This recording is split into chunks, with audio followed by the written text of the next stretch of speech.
Salut tout le monde, bienvenue à un nouvel épisode de Sur ce, bonne soirée. Aujourd'hui, on vous fait un wrap-up du classement des équipes de la Premier League pour la saison 2025-2026 après 6 semaines d'activité. En date du 28 septembre, là en ce moment, Everton et West Ham n'ont pas joué leur 6e match de la saison.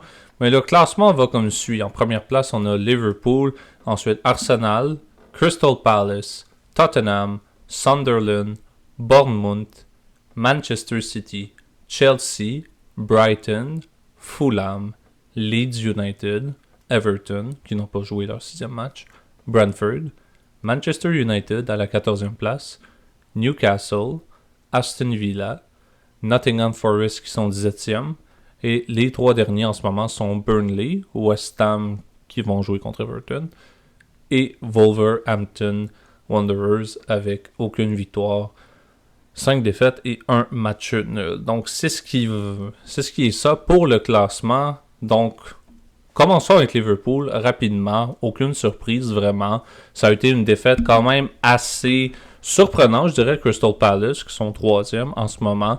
Mais pour Liverpool vraiment, la seule affaire qu'il faut vraiment corriger, on a rajouté énormément de joueurs en attaque. La seule affaire qu'il faut faire, c'est encaisser moins de buts. On en a déjà 7 d'accordés en 6 matchs. Il faut juste renforcer vraiment la défensive de mon point de vue. Je pense que tu as totalement raison. Je pense vraiment qu'on a investi beaucoup dans l'attaque pendant l'été à Liverpool. Puis honnêtement, je pense que c'est vraiment ça. La défensive doit vraiment se resserrer.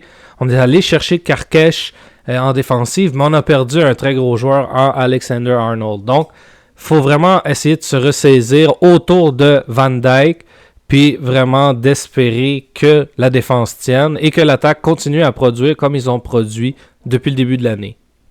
Liverpool qui sont classés premiers, disons qu'on s'y entendait toutes, avec des gros joueurs comme qui ont rajouté récemment Alexander Isak, ils ont Mohamed Salah, Cody Gakpo, Kessa, etc. Donc l'équipe, on s'y attendait qu'elle allait être en ce moment premier. Est-ce qu'ils vont finir premier? Ça, c'est encore trop tôt pour le dire. Mais l'équipe est juste trop puissante. La défaite aujourd'hui, ça l'a fait mal. Ça a été dans les temps supplémentaires. On s'y attendait pas. On s'attendait vraiment à un match nul. Mais, encore une fois, l'équipe est vraiment trop puissante. Fait que on n'est pas surpris qu'ils sont premiers en ce moment.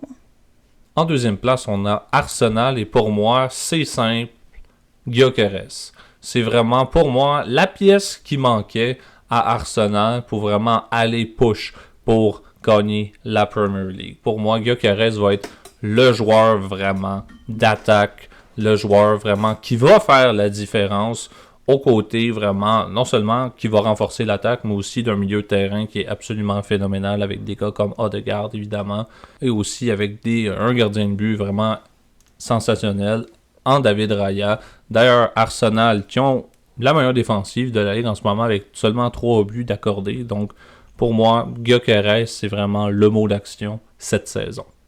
Moi aussi, je pense que du côté overall de l'équipe, surtout à l'attaque, je pense que l'ajout de Gyökeres, ça fait une différence cette saison parce que on l'a souvent dit l'an dernier, il fallait un attaquant de pointe pour Arsenal qui, malheureusement, on jonglait un peu entre Havertz et Gabriel Jesus l'an dernier, puis ça avait commencé à faire défaut. Là, on voit beaucoup plus de profondeur, je dirais, à ce poste-là avec Gyökeres, mais je pense encore qu'à Arsenal, il manque encore une pièce pour vraiment être capable de challenge jusqu'à la fin du championnat. Ça va rester à voir. Pour l'instant, ils sont à 2 points de Liverpool, donc ils sont toujours dans cette course après 6 matchs. Moi aussi, je vais dire que Gyökeres, honnêtement, c'est le masterpiece qui manquait, parce que l'an dernier, on disait souvent que il manquait l'attaque, mais moi aussi, ce que j'aime qu'ils sont allés chercher, c'est Eze. Eze aussi, c'est un milieu de terrain vraiment, vraiment bon. Donc, ça aussi, il manquait cette pièce-là. Donc, peut-être comme Étienne a dit, il manque un autre quelque chose. Moi, je pense que c'est dans la bonne voie en ce moment. Ils sont encore dans la course, sont actifs, sont présents. Donc, vraiment belle acquisition de Eze et de Gyökeres. On dit souvent que gagner un championnat forme une grosse équipe. Et je pense que dans le cas de Crystal Palace, c'est vraiment ça qu'il faut se souvenir. Eux qui ont battu Manchester City l'année passée pour la FA Cup 1-0. Crystal Palace qui sont en ce moment 3 victoires, 3 matchs nuls. La seule équipe invaincue en ce moment en Premier League d'ailleurs, avec eux aussi seulement 3 buts accordés. Il va falloir marquer un peu plus. Oui, 8 buts en 6 matchs, mais sûrement, il va falloir marquer encore plus parce qu'on a des gros marqueurs comme Tottenham, Arsenal et Liverpool. Donc pour Crystal Palace, vraiment, ça va être de continuer sur leur voie et de conserver vraiment une bonne avance dans le classement, eux qui sont maintenant 3e. Moi, je pense vraiment que c'est assez extraordinaire ce qu'on voit avec Crystal Palace. Si on réfléchit, on a réussi à gagner la FA Cup l'an dernier en perdant l'un de nos meilleurs joueurs, Michael Olise, au Bayern. Puis là, cette saison, en début d'année, Arsenal nous enlève un de nos meilleurs milieux de terrain en Eze. Puis on réussit quand même à être la seule équipe invaincue après 6 matchs et en plus d'être 3e au classement. Donc c'est vraiment une saison qui, pour le moment, s'annonce très, très intéressante du côté de Crystal Palace. On espère juste que ça va continuer comme ça. Avec l'attaque et Jean-Philippe Mateta, j'ai l'impression qu'il va falloir peut-être un peu, comme j'ai dit, relever parce qu'on a juste, pour le moment, marqué 8 buts. Mais ça reste quand même une bonne statistique. 8 buts, c'est pas mauvais. Mais il va vraiment falloir marquer un peu plus si on veut continuer à espérer rester dans le top 5 jusqu'à la fin. Moi, honnêtement, que Crystal Palace soit 3e et invaincu en ce moment, je suis vraiment surprise. Depuis qu'ils ont gagné le trophée, vraiment, l'équipe a juste eu un petit boost. Le momentum il a augmenté. Et aussi, je veux parler d'un joueur en tant que tel, Ismaïla Sarr. En 4 apparences, il a 3 buts. Vraiment, tout un joueur, honnêtement. En 4 matchs, 3 buts, c'est vraiment quelque chose. Puis aussi le remplaçant Eddie Nketiah, qui a 2 apparences, 1 but. Donc vraiment, moi j'ai confiance en Crystal Palace. Je pense qu'ils vont rester haut du classement. Et c'est vraiment le même scénario pour notre prochaine équipe, Tottenham, qui sont 4e en ce moment. Quand on gagne un trophée, ça renforce vraiment une équipe. Tottenham qui ont vraiment vécu, malgré la saison de misère de l'année passée, sont allés gagner l'Europa League contre vraiment toute attente. Et ça a vraiment été quand même... Ça a vraiment changé, je trouve, l'atmosphère de l'équipe. En tout cas, en ce début de saison, 4 buts accordés seulement contre 11 marqués. Donc vraiment, Tottenham, une grosse machine de soccer en ce moment. Notamment un premier match vraiment phénoménal de Richarlison. Donc pour Tottenham, ça va être encore une fois de conserver cette avance-là. Malgré une défaite contre Bournemouth de 1-0, vraiment Tottenham doit rester au moins dans le top 5 cette année pour continuer la bonne évolution qu'on voit en ce moment de l'équipe. Malgré le départ de Son, je pense que c'est des excellents résultats pour Tottenham. Je pense aussi le fait que Thomas Frank est arrivé. On a eu un changement d'entraîneur. Ange Postecoglou est parti. Je pense que ça a changé beaucoup les choses. Je pense que le système de jeu de Thomas Frank est beaucoup plus adapté à Tottenham. On le voit depuis le début de la saison. Donc je pense que pour Tottenham, on a franchi un pas en gagnant l'Europa League l'an dernier. Il faut juste continuer à avancer encore plus qu'on l'a fait. Moi, honnêtement, voir Tottenham en haut du classement, ça me rend vraiment heureuse parce que Tottenham, c'est vraiment mon équipe et j'adore le joueur Richarlison puis il est en train vraiment de bien faire en ce moment. Comme, je suis vraiment surprise. Je suis vraiment contente que Thomas Frank il le met dans le jeu parce que Ange Postecoglou, souvent il le mettait au banc puis il était souvent un remplaçant parce qu'il y avait Son. Mais là, Richarlison il est vraiment présent. Puis je trouve qu'il joue vraiment bien puis qu'il aide l'équipe en ce moment. Donc vraiment, je suis vraiment contente pour Tottenham. Moi, j'aimerais ça qu'il gagne la Premier League, mais ça, c'est une autre histoire. Mais sinon, vraiment contente qu'ils soient en haut du classement parce que la saison dernière, ils avaient fini bas classement. Donc, je suis vraiment contente. Pour notre première équipe qui a été promue en Premier League cette année, Sunderland, qui sont vraiment, je pense, une des grosses surprises cette saison. En tout cas, en ce début de saison, Sunderland, 5e. 2 grosses victoires, une contre Brentford et une autre contre Nottingham Forest, d'ailleurs cette semaine. Une victoire de 1-0. Donc vraiment pour Sunderland, ça va être de continuer sur vraiment cette lancée-là. On a un gros match qui nous attend la semaine prochaine face à Manchester United.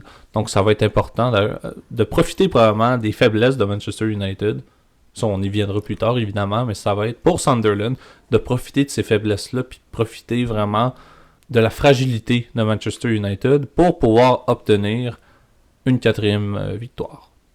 Moi, vraiment, cette saison, c'est l'équipe que j'aime le plus suivre, Sunderland. Je trouve que ça a été un départ déjà incroyable pour eux. Ça a continué avec cette grosse victoire face à Nottingham Forest de 1-0 en fin de semaine. Je pense vraiment que c'est une équipe qui, sans avoir de très gros joueurs vedettes, est capable de réaliser des belles choses. Je pense aussi que l'ajout de Granit Xhaka au milieu de terrain, ça change beaucoup de choses au niveau défensif aussi et en relance. Donc je pense vraiment que Sunderland fait de l'excellent travail. Il va falloir continuer comme ça sur une saison de 38 matchs, ça c'est sûr. Mais pour le moment, ça marche très bien pour eux. Moi, vraiment, je suis vraiment surprise de Sunderland. Je m'attendais pas à ce qu'ils soient à ce niveau dans le classement. Mais ils sont allés chercher beaucoup de bons joueurs pendant les transactions, comme Granit Xhaka et etc. Donc vraiment, moi je pense pas qu'ils vont se faire reléguer en ce moment. Ben, je pense pas qu'ils vont se faire reléguer à la fin de la saison. Moi je pense vraiment là qu'ils vont rester, puis je suis vraiment surprise qu'ils soient au moins 5e dans la Premier League. Allons-y avec notre prochaine équipe. Bournemouth, une autre surprise, si je peux le dire comme ça. Ils ont vraiment commencé en force la saison avec 3 victoires de suite. Une de 1-0 contre Wolverhampton, une autre contre Tottenham quand même, de 1-0. Et leur 3e victoire de 2-1 face à Brighton. Et là, ça a été 2 matchs nuls, un face à Newcastle et Leeds. Donc vraiment, Bournemouth qu'on voit souvent 11e, 12e, 13e, en milieu de tableau vraiment, commence dans le top 10. Donc ça, c'est quand même une excellente nouvelle. Une seule défaite, 3 victoires, 2 matchs nuls, leurs 2 derniers matchs d'ailleurs. Donc pour moi, Bournemouth est vraiment sur une excellente lancée. Évidemment, on n'a pas affronté encore les gros clubs. On a réussi à battre Tottenham. Donc dans mon livre à moi, on est capable de battre quand même des clubs de Premier League très haut classés dans le style de Tottenham Hotspur. Moi, je pense que pour Bournemouth, c'est un bon début de saison, mais j'ai l'impression que ça va commencer à redescendre petit à petit. Je pense pas qu'ils ont l'équipe assez grandie, je dirais, pour rester dans le milieu de tableau, mais c'est quand même un très bon départ pour eux. Vraiment très bon départ pour Bournemouth, honnêtement. Je pense pas qu'il va rester, comme Étienne a dit, en haut du classement. Je pense vraiment qu'ils vont aller un peu plus bas, peut-être pas bas, mais au moins milieu bas, donc c'est pas si pire, mais très bon début de saison. Pour la prochaine équipe, vraiment 2 mots à dire. C'est Gianluigi Donnarumma. Vraiment, je pense que amener ce gardien de but-là, vraiment un talent brut, vraiment, dans la cage pour Manchester City, 7e en ce moment, c'est vraiment ce qu'il faut. Vraiment, 14 buts marqués. D'ailleurs, Erling Haaland mène avec les buts, avec 8 buts, si je ne me trompe pas. Donc, Manchester City, oui, on a eu 2 défaites, mais c'est quand même 2 victoires dans les 5 derniers matchs. Donc, on a un dossier de 3 victoires, 1 match nul. Oui, 2 défaites, mais quand même. Ça va bien pour Manchester City. Il faut vraiment que des gars comme Haaland et Foden continuent. Et Donnarumma, vraiment, il y a eu quelques arrêts quand même assez incroyables là, dernièrement, dans les dernières semaines en tout cas. Donc pour Man City, pour moi, c'est vraiment une montée qui va les attendre pour les prochaines semaines, facilement dans le top 5 cette année, encore une fois. Disons, c'était pas le début de saison que je pensais que Man City allait être, mais c'est pas si pire non plus. Là, l'acquisition du nouveau gardien de but, Donnarumma, va vraiment faire un gros changement dans l'équipe au complet. Ce qui fait mal dans l'équipe, c'est les blessures. Il y a beaucoup de blessés. Phil Foden, au moins, il est revenu, mais sinon, il y a eu beaucoup de blessures en début de saison. Donc, ça l'a vraiment pas aidé l'équipe. Mais comme Jay a dit, je pense vraiment que la montée leur attend. Ils vont monter en haut du classement. J'ai vraiment pas peur pour cette équipe-là. Moi, je pense que les beaux jours de Man City sont un peu finis. La saison dernière aussi, ça a été compliqué. Là, on voit que c'est très compliqué au début de la saison, ce qui est très rare pour Man City. Donc, je pense vraiment qu'ils vont être capables de remonter un peu la pente, mais je pense que déjà, Man City, ça va être difficile de rattraper les meneurs parce qu'on joue un soccer un peu inconsistant. Un match, on va très bien. L'autre, c'est plus difficile. Donc, je pense que vraiment, ça va être très compliqué pour Man City. J'aimerais parler d'une équipe qui, pour moi, est compliquée un peu aussi. Chelsea, qui sont 8e. Un dossier assez décevant ce début de saison, vraiment. 2 victoires, 2 matchs nuls et 2 défaites. Oui, on a 11 buts marqués, mais on a quand même 8 buts marqués déjà en 6 semaines d'activité. Chelsea, d'ailleurs, la semaine prochaine, vont affronter Liverpool. Donc pour moi, ça va être vraiment un gros test pour Chelsea, ce club-là. Oui, on a battu, évidemment, West Ham 5-1, Fulham 2-0, mais on a 2 défaites de suite, une face à Manchester United et une autre contre Brighton. Brighton qui n'est pas la puissance en attaque comme Liverpool, évidemment. Donc pour Chelsea, il y a des gros tests qui vont se montrer dans cette saison, notamment avec l'absence en ce moment de Nicolas Jackson. Donc pour Chelsea, j'ai l'impression que ça va être un peu une pente descendante, mais j'ai quand même espoir qu'ils vont arriver au moins dans le top 5 comme l'année passée. Moi, j'avais beaucoup d'attentes sur Chelsea qui avait gagné la FIFA Club World Cup cet été. Puis ça a bien commencé la saison, mais là, c'est vraiment difficile. On a 2 victoires, 2 nuls, 2 défaites. Ça va être vraiment important qu'on se ressaisisse du côté de Chelsea, qu'on marque plus de buts aussi. Il va falloir que Cole Palmer soit en santé, ce qui n'est pas le cas pour l'instant. Donc, il y a beaucoup de trucs un peu qui sont en défaveur de Chelsea en ce début de saison. Mais il va falloir se rattraper rapidement si on veut finir dans le haut du tableau, comme on serait supposé l'être avec la fin de saison qu'on a connue l'an dernier. Moi, je trouve que Chelsea avait bien commencé. Là, comme Étienne a dit, ça commence à être un peu plus difficile. Il jouait très bien. Il y a Pedro, Cole Palmer, là, il est blessé. C'est ça qui fait mal à l'équipe présentement. Mais sinon, faudrait qu'il travaille un peu plus fort parce que là, ça commence à un peu mal aller. C'est juste 6 matchs, comme on le sait, mais on sait jamais, ça commence à baisser. Pour les 2 prochaines équipes, c'est vraiment des scénarios semblables pour Fulham et pour Brighton. Brighton qui sont 9e et Fulham 10e, vraiment pas très surpris de leur début de saison. Ce sont des clubs de milieu de tableau et honnêtement, pour nous 3, vraiment, ça va être soit en pente descendante, mais on verra pas Brighton et Fulham dans le top 10 bien longtemps, selon moi. On peut toujours être surpris, évidemment, mais pour ces 2 clubs-là, le milieu de tableau un peu plus bas ou un peu plus haut, dépendant des performances des joueurs, c'est vraiment comme ça qu'on voit, nous, les 2 équipes de Brighton et de Fulham. En 11e place, quand même, on a Leeds United, qui eux aussi ont un dossier de 2 victoires, 2 matchs nuls et 2 défaites, qui est pour des équipes 8 à 11, quand même les mêmes classements. Donc, c'est 6 buts marqués, donc 1 but en moyenne par match pour Leeds, mais 9 buts accordés. Donc, pour Leeds, vraiment, c'est un club, au début, que je pensais qu'il allait être vraiment dans la zone de relégation dès le début de la saison. Je pensais vraiment que ça allait être un club vraiment bas de classement, vraiment. Mais on est quand même 11e en ce moment. Est-ce que Leeds peut continuer à monter dans le classement, considérant qu'on affronte Tottenham la semaine prochaine? J'en doute fort. J'ai l'impression que Tottenham, ça va être quand même pas un walk in the park, mais quand même un match notamment simple. Mais on peut encore être surpris de Leeds, qui nous donne déjà 2 victoires en début de saison. Moi, je trouve intéressant qu'on a 2 équipes qui sortent du Championship, qui sont présentement, si on veut dire, safe de la relégation. On est juste après 6 matchs, mais quand même, c'est intéressant. Sunderland qui surprend beaucoup. Leeds qui surprend un peu moins. Moi, je pensais personnellement, comme Jay, que ça allait pas être très facile pour Leeds, mais leur entraîneur, Daniel Farke, clairement, et réussit à faire des choses intéressantes avec l'équipe qu'ils ont. Ils sont allés chercher quelques joueurs intéressants.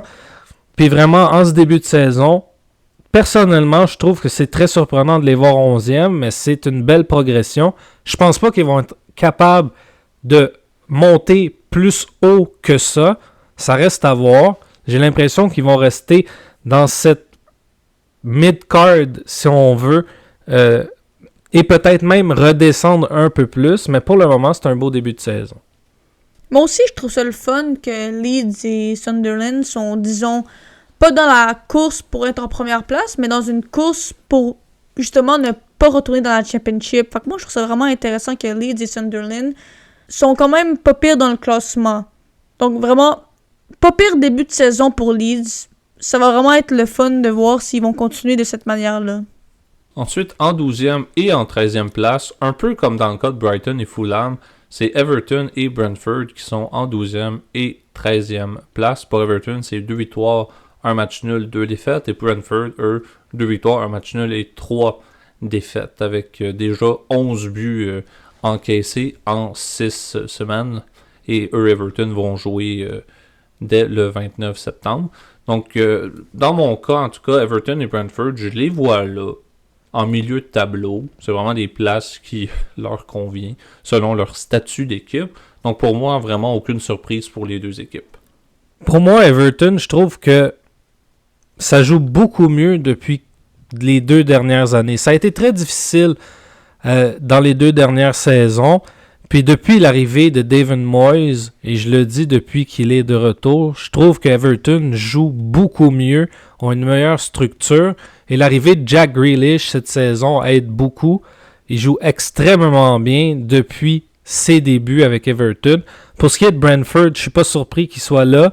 Même moi, je pense qu'ils vont peut-être redescendre encore plus avec la perte de Mbeumo et de Yohan Wissa. Ça va être très difficile pour eux. On a vu quelques belles choses quand même depuis le début de la saison, mais je pense que ça va être extrêmement dur pour eux. Est-ce que c'est une surprise de dire que Manchester United sont présentement 14e? Honnêtement, à ce point-là, je le sais pas trop. Manchester United en ce moment a 2 victoires, seulement 2 victoires en 6 semaines d'ailleurs. Un match nul et déjà 3 défaites. Seulement 7 buts marqués et 11 buts accordés, ce qui est parmi le pire rendement de la Premier League en ce moment. J'essaie toujours de comprendre quel est le problème de Manchester United. Est-ce que c'est le coach? Est-ce que c'est l'équipe en général? Est-ce que ça va plus loin que ça même? Pour Manchester United, vraiment, je trouve pas qu'on a des excuses. On est allé quand même chercher Matheus Cunha de Wolverhampton cet été. Ça renforce une équipe qui a déjà des gros joueurs, dont Bruno Fernandes. Donc, qu'est-ce qu'il faut changer pour Manchester United? Ça va être à voir pendant la saison. Est-ce qu'ils vont ajouter des gros joueurs? C'est à voir, honnêtement. Pour Manchester United, mes mots sont à suivre, mais vraiment, j'ai l'impression que malheureusement, le milieu de tableau bas, ça va devenir une habitude pour Manchester United tant que les problèmes ne sont pas corrigés, autant sur le terrain qu'en haut. Moi aussi, je suis pas vraiment surpris de les voir là. Je sais pas ce qui se passe à Manchester United, mais il y a clairement quelque chose qui se passe. Comme Dieu a dit, soit sur le terrain, en dehors, dans les bureaux, en haut, on le sait pas trop, mais c'est sûr qu'il y a quelque chose. Tu peux pas avoir un effectif avec autant de talent à être 14e au classement et pas être capable de gagner des matchs. Ça va être très compliqué pour Manchester United encore cette saison. Puis il faut vraiment commencer à régler les problèmes si on veut avancer. Moi, honnêtement, je peux te dire que je suis quand même choquée qu'ils soient à ce niveau dans le classement. Ils sont allés chercher Matheus Cunha, Bryan Mbeumo. Je veux dire, ils ont quand même des pas pires attaquants. Puis Bruno Fernandes qui manque 2 pénaltys. Le capitaine qui manque 2 pénaltys. Vraiment de la malchance. Mais moi, je pense vraiment qu'ils vont rester au milieu du classement cette saison. Je pense vraiment que c'est... Je veux pas dire que c'est le coach parce que même avec le coach d'avant, ça allait pas trop bien. Donc, je sais vraiment pas ce qui se passe avec cette équipe-là. Juste dire un mot rapidement sur Ruben Amorim de ma perception des choses. J'aime pas son attitude sur le terrain. J'aime pas son attitude. J'aime pas ce qu'il projette vraiment. En tout cas, dans ce début de saison, en espérant seulement que ça va au moins changer d'ici les prochaines semaines d'activité. En 15e place, Newcastle United, qui se sont débarrassés d'ailleurs en début de saison d'Alexander Isak, qui est rendu maintenant avec Liverpool. Pour Newcastle, une seule victoire, considérant que c'est une équipe qu'on voit souvent dans le top 6 au moins. Donc c'est 2 défaites, 3 matchs nuls. Et comme j'ai dit, une seule victoire. Seulement 4 buts marqués. L'absence d'Isaac se montre vraiment. Oui, seulement 5 buts accordés, ce qui est quand même assez bien. Mais il faut marquer. Pour Newcastle, il faut marquer. Il faut corriger l'attaque. C'est ce qui va nous sauver de baisser encore plus bas dans le classement. Déjà qu'on est 15e et que la première place de relégation est à la 18e place. Moi, je pense vraiment que le fait qu'ils soient 15e et dans le fond du tableau, c'est vraiment le fait que Isaac et Newcastle se sont boudés. C'est vraiment ça qui s'est passé en début de saison. Ça nous a empêché d'avoir un attaquant exceptionnel. On n'a pas été capable de marquer des buts et on le voit avec seulement 4 buts marqués cette saison. C'est ça le problème chez Newcastle. Va falloir vraiment régler le problème et rapidement si on veut monter dans le classement et retrouver le football européen l'an prochain. Moi, je suis quand même choquée, mais on savait tous qu'avec la perte de Isaac, ça allait être très difficile pour Newcastle. Et on le voit vraiment, 15e du classement, c'est vraiment... On s'y entendait pas. Mais quand on a vu la nouvelle que Isaac voulait partir de l'équipe, on savait que ça allait être très difficile. Donc, voilà, 15e. Ensuite, à la 16e place, encore, si on peut le dire, une certaine surprise, c'est Aston Villa en 16e place en ce moment. Un club, encore une fois, de la même trempe de Newcastle, donc qui est quand même dans le top 10 au moins. Aston Villa qui n'est pas un gros club qu'on voit dans le top 3 par exemple, comme Arsenal ou Liverpool encore. Mais pour eux, c'est un début de saison assez difficile. Seulement 4 buts marqués, 6 buts accordés, une moyenne de 1 but accordé par match. Donc on est -2 dans le différentiel de buts. Donc, une seule victoire. Et notre prochain match, vraiment, ça va peut-être définir l'allure de la saison. C'est un match contre Burnley, qui sont 18e en ce moment. Une victoire contre eux va quand même, d'après moi, au moins changer un peu l'attitude. Si on peut battre Burnley, je pense que premièrement, ça va nous remonter dans le classement. Et deuxièmement, ça va nous permettre de se remettre un peu en place du côté d'Aston Villa. Pour moi, ça va être une remontée pour le club. Encore une fois, pour Aston Villa, le mot d'ordre, c'est marquer. Ça nous a pris exactement 4 matchs avant de marquer un premier but cette saison. Donc, c'est vraiment ça, encore une fois, pour Aston Villa, le problème. Il faut trouver le fond du filet pour espérer remonter au classement. Aston Villa qui est une équipe normalement du top 10. Moi, je suis vraiment choquée de leur situation. Jamais j'aurais cru qu'en 6 matchs, Aston Villa allait être 16e. Donc vraiment choqué, puis vraiment, ils ont de la misère à marquer. Faut rentrer le ballon dans le filet. Et honnêtement, je pourrais dire la même chose pour notre prochaine équipe. Marquer plus de ballons, en mettre plus dans le filet en tout cas. Pour Nottingham Forest, qui sont en ce moment à 17e, considérant vraiment la saison absolument phénoménale qu'ils ont eue la saison passée en 2024-2025. Nottingham Forest qui avait fini quand même 7e, 19 victoires, 8 matchs nuls et 11 défaites. Quand même un total de 58 buts marqués l'année passée. Et en ce moment, ça ne va... disons que ça ne va que de travers à être quand même 17e en ce moment. C'est seulement 5 buts marqués. Et défensivement, il faut se restructurer absolument. On a 10 buts alloués. On a un différentiel de -5. C'est pas le club qu'on a vu l'année passée, définitivement. Il faut que Chris Wood soit plus performant. Et il faut aussi, pas seulement que Chris Wood joue, il faut que l'ensemble de l'équipe se réunisse. Et pour moi, Nottingham Forest sont capables de remonter face à tous les clubs qui sont en avant d'eux en ce moment. Donc vraiment, se restructurer pour Nottingham Forest. Ça va être le mot d'ordre. Moi, je pense que ça va être difficile. Déjà, on s'est séparé de Nuno Espirito Santo au cours de la saison, je pense après la 3e semaine. Et qui est le nouvel entraîneur maintenant? Ange Postecoglou, qui est maintenant le nouvel entraîneur de Nottingham Forest. Et depuis son arrivée, aucune victoire encore pour Ange Postecoglou, toute compétition confondue. Donc ça va être compliqué. Est-ce qu'on verra une équipe de Nottingham Forest qui sera comme l'équipe de Tottenham l'an dernier en Premier League, qui ont fini dans le bas classement avec Ange Postecoglou? Ça va rester à voir. J'espère que non. On a quand même encore des joueurs très intéressants. Chris Wood doit marquer, très important, et on doit être beaucoup plus resserré en défensive pour aider notre gardien Matt Sells. Moi, je suis vraiment choquée de voir Nottingham Forest 17e du classement. Parce que si on regarde la saison dernière, en 6 matchs, il était, si je me souviens bien, il était pas bas de même, il était plus haut. Il était même 3e, je pense, si je m'en souviens bien, mais il était pas bas de même. Donc, vraiment intéressant de voir si Ange Postecoglou va faire une différence. En ce moment, on le voit pas. Ils ont été sortis de la Carabao, donc ça va vraiment être difficile. Puis j'ai hâte de voir vraiment plus de réussite. Et maintenant, pour nos équipes qui sont dans la zone de relégation en ce moment, en 18e place, Burnley, 19e, West Ham United et Wolverhampton qui sont 20e avec le seul club de la Premier League en ce moment avec aucune victoire, 4 buts seulement marqués. Donc on voit en ce moment l'absence de Matheus Cunha, dans l'absence de n'importe qui en fait. Tu peux pas être non victorieux en 6 semaines en Premier League. C'est pas digne de la Premier League. Selon mon point de vue, vraiment, avec un différentiel de -9. Pour moi, Wolverhampton Wanderers, le destin est pas mal scellé.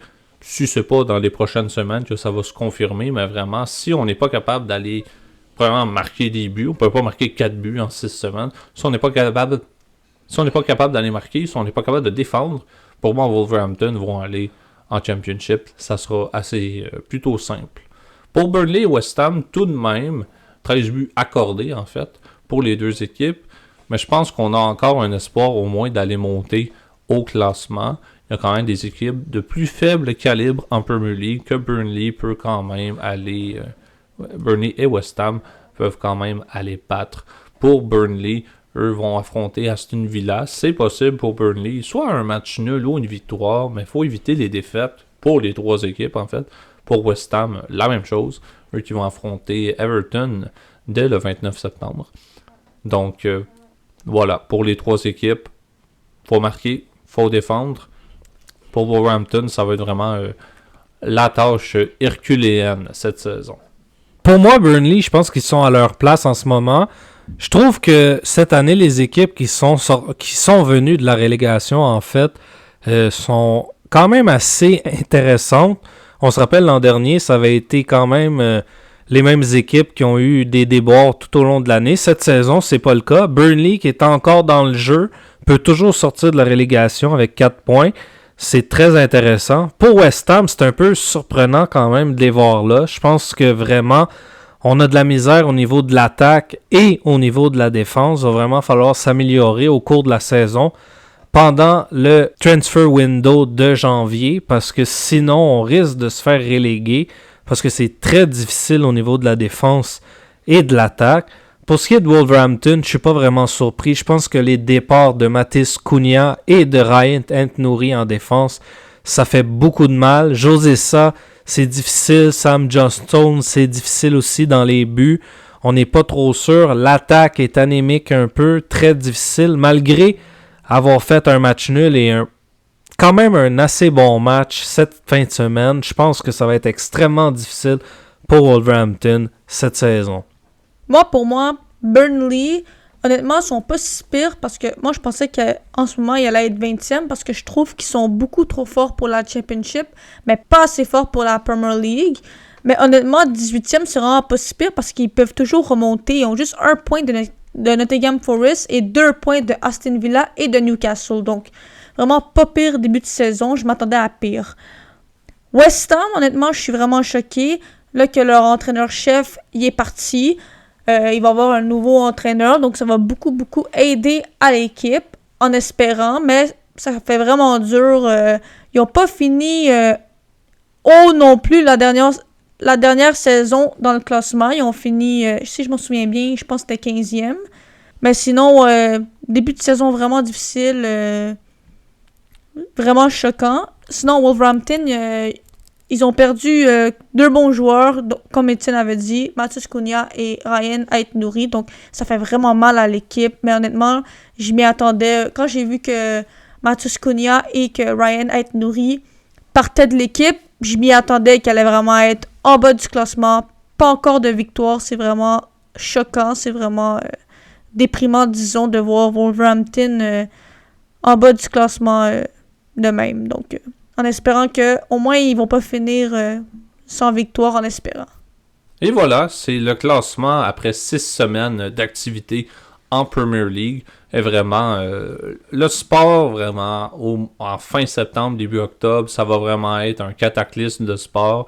Dès le 30 septembre, on a le début des séries pour le baseball. On est en pleine 4e semaine de football américain en ce moment. D'ailleurs, aujourd'hui, on enregistre le 28, donc le fameux Sunday Night Football. Le hockey est de retour dès le 7 octobre et pour notre prochain épisode. On vous spoil tout de suite. C'est le UFC 320 qui sera le prochain épisode de notre podcast qui aura lieu le 4 octobre. Donc, restez à l'écoute pour cet épisode pour le UFC 320. Merci encore tout le monde pour votre écoute. J'espère, comme à l'habitude, on vous a instruit autant que diverti et on se revoit la prochaine fois pour le UFC 320. Merci et bonne soirée.